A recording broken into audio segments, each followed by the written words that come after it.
माननीय प्रधानमंत्री जी, माननीय राज्यपाल श्रीमती आनंदीबेन पटेल जी, माननीय रक्षा मंत्री श्री राजनाथ सिंह जी, माननीय मुख्यमंत्री श्री योगी आदित्यनाथ जी,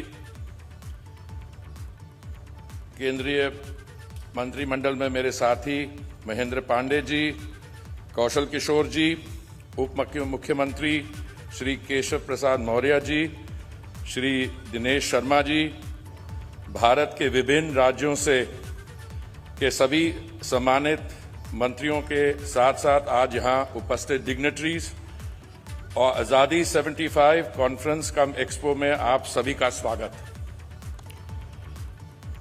माननीय प्रधानमंत्री जी, आपके मार्गदर्शन में शुरू किए गए नेशनल अर्बन मिशंस ने देश में शहरों को बुनियादी रूप से बदल दिया है।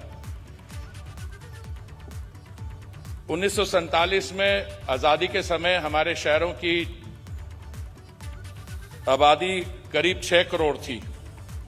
2030 में ये 60 करोड़ आबादी होने जा रही है। 2030 तक $10 ट्रिलियन की इकोनॉमी बनने के लिए और पूरी तरह से आत्मनिर्भरता में सफल रहने के लिए मुझे विश्वास है कि हमारी और आपकी जो शुरू की गई केंद्रीय योजनाएं हैं, प्रधानमंत्री Awas Yojana, Swachh Bharat mission, smart cities mission, Amrut, ये देश के परिवर्तन में महत्वपूर्ण भूमिका निभा रही हैं और आगे बढ़ते भी निभाएंगी।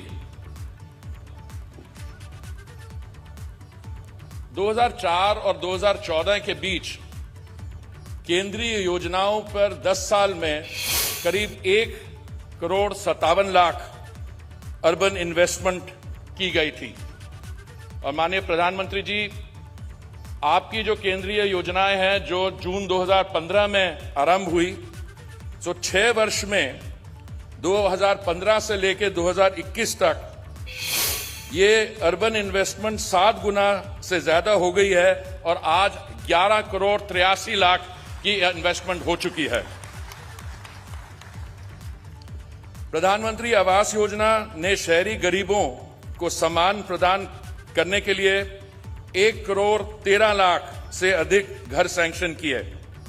वहीं स्वच्छ भारत मिशन अर्बन ने 73 लाख से अधिक शौचालयों का निर्माण किया और स्वच्छता के प्रति प्रत्येक नागरिक के व्यवहार में बदलाव लाया।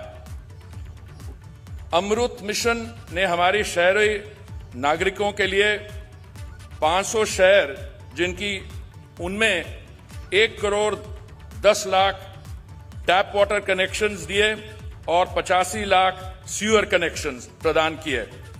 वहीं स्मार्ट सिटीज मिशन ने शहरी जीवन को सुगमता को फिर से परिभाषित किया। इन मिशंस के माध्यम से हमने महिलाओं और समाज के मार्जिनलाइज वर्गों को सशक्त बनाया है। मुझे यह कहकर गर्व महसूस हो रहा है कि प्रधानमंत्री आवास योजना अर्बन के तहत अधिकांश घर महिलाओं के नाम पर है। पिछले हफ्ते माननीय प्रधानमंत्री जी ने अर्बन लोकल बॉडीज में पानी और स्वच्छता की बुनियादी जरूरतों को पूरा करने के लिए SBM 2.0 और अमृत 2.0 की शुरुआत की। SBM 2.0 में 1,41,000 करोड़ के आउटले और अमृत 2.0 में 2,87,000 करोड़ के आउटले है। शहरी योजनाओं को सफलतापूर्वक लागू करने के लिए मैं यहां मौजूद प्रत्येक राज्य सरकार के जो मंत्री और बाकी रिप्रेजेंटेटिव्स आए हुए हैं, उनको धन्यवाद देना चाहता हूं। माननीय प्रधानमंत्री जी, ये सभी मिशंस देश के अर्बन ट्रांसफॉर्मेशन में एक इंटीग्रेटेड दृष्टिकोण का प्रदर्शन करते हैं उत्तर प्रदेश आपकी दूरदर्शिता के फल का जीता जागता उदाहरण है। मैं प्रधानमंत्री आवास योजना शहरी का आपको उदाहरण देना चाहता हूं। माननीय योगी जी के मुख्यमंत्री बनने से पहले अगर 17-20 महीने का समय ले लें, जून 2015 में से लेकर, तो केवल 20,000 आवास की डिमांड हम जनरेट कर पाए थे। और योगी जी के आते ही अगले 17-20 महीने में ये 20,000 का जो आंकड़ा है ये 20 लाख बन गया।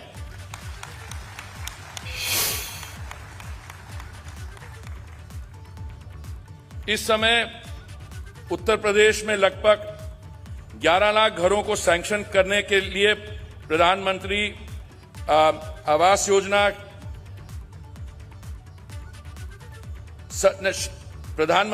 योजना ने 17.3 लाख आवास सैंक्शन कर दिए हैं, जिसमें 8.8 लाख लाभार्थियों को मिल भी चुके हैं। और माननीय प्रधानमंत्री जी, आप आज कुछ और लोगों को, उनकी लाभार्थियों को ये दे पाएंगे। योगी जी ने उत्तर प्रदेश में अर्बन इंफ्रास्ट्रक्चर को सुधारने के लिए बहुत बदलाव लाया है। प्रधानमंत्री स्वनिधि योजना के तहत लखनऊ और कानपुर के जो लोन की संख्या है वो दिल्ली, मुंबई और हैदराबाद से बड़े शहरों से भी अधिक हो चुकी है। हाल में हमने हमारी मंत्रालय से एक इंडियन स्मार्ट सिटीज अवार्ड्स 2020 के जब अनाउंसमेंट की तो उत्तर प्रदेश बेस्ट स्टेट पुरस्कार से सम्मानित किया गया। अर्बन मोबिलिटी में इस समय उत्तर प्रदेश में 82 किलोमीटर मेट्रो रेल चल रही है, जिसमें 67 किलोमीटर योगी जी ने आने के बाद ऑपरेशनल की है। और इस समय जोरों से काम 131 किलोमीटर पे चल रहा है, जिसमें 82 किलोमीटर की Delhi Meerut regional rapid transport system June 2025 तक तैयार हो जाएगी। एयर कनेक्टिविटी एक और क्षेत्र है जहां उत्तर प्रदेश सरकार ने बेहतरीन प्रदर्शन किया है। 2014 में से पहले और 2014 तक राज्य में केवल 4 एयरपोर्ट्स थे, जिनमें से केवल 2 नियमित थे। योगी जी के मुख्यमंत्री बनने के बाद से आज राज्य में 8 एयरपोर्ट पूरी तरह से ऑपरेशनल है और कुशीनगर में अंतर्राष्ट्रीय हवाई अड्डा बिल्कुल तैयार है और मैं समझता हूं उसका उद्घाटन भी आने वाले कुछ ही दिनों में हो जाएगा। अयोध्या में भी एयरपोर्ट बनाने के लिए जो कार्य करना है, जमीन लैंड एक्विजिशन, वो भी जोरों से हो रही है। और जेवर एयरपोर्ट को अगर मेंशन किया जाए तो मैं समझता हूं कि वो एक ऐसा बड़ा ट्रांजिट हब बनेगा कि उत्तर प्रदेश की ही अर्बन कनेक्टिविटी नहीं पर देश भर की अर्बन कनेक्टिविटी और इंटरनेशनल कनेक्टिविटी में एक बहुत बूस्ट मिलेगी। माननीय प्रधानमंत्री जी, एयरपोर्ट्स अथॉरिटी ऑफ इंडिया ने कुछ ही 1-2 वर्ष में लखनऊ और बाकी उत्तर प्रदेश के शहरों में हवाई अड्डे पे काम करने के लिए 2000 करोड़ की लागत की है। माननीय प्रधानमंत्री जी, मार्च 2017 के बाद उत्तर प्रदेश ये प्रदर्शित करने के में उदाहरण रहा है कि राज्य सरकार अर्बन मिशंस को कैसे चला सकती है। मैं इस अवसर पर उत्तर प्रदेश सरकार को बधाई देना चाहता हूं। मुझे विश्वास है कि अगले 25 वर्षों में आत्मनिर्भर भारत के आपके विजन पर स्थापित हमारे भारतीय शहर और भी अधिक मजबूती से विकसित होते रहेंगे और एडवांस टेक्नोलॉजीज जो इस एग्जीबिशन और एक्सपो में डिस्प्ले की गई हैं एवं इंक्लूसिव डेवलपमेंट में पूरी दुनिया के लिए प्रेरणा के स्रोत बनेंगे। बहुत बहुत धन्यवाद।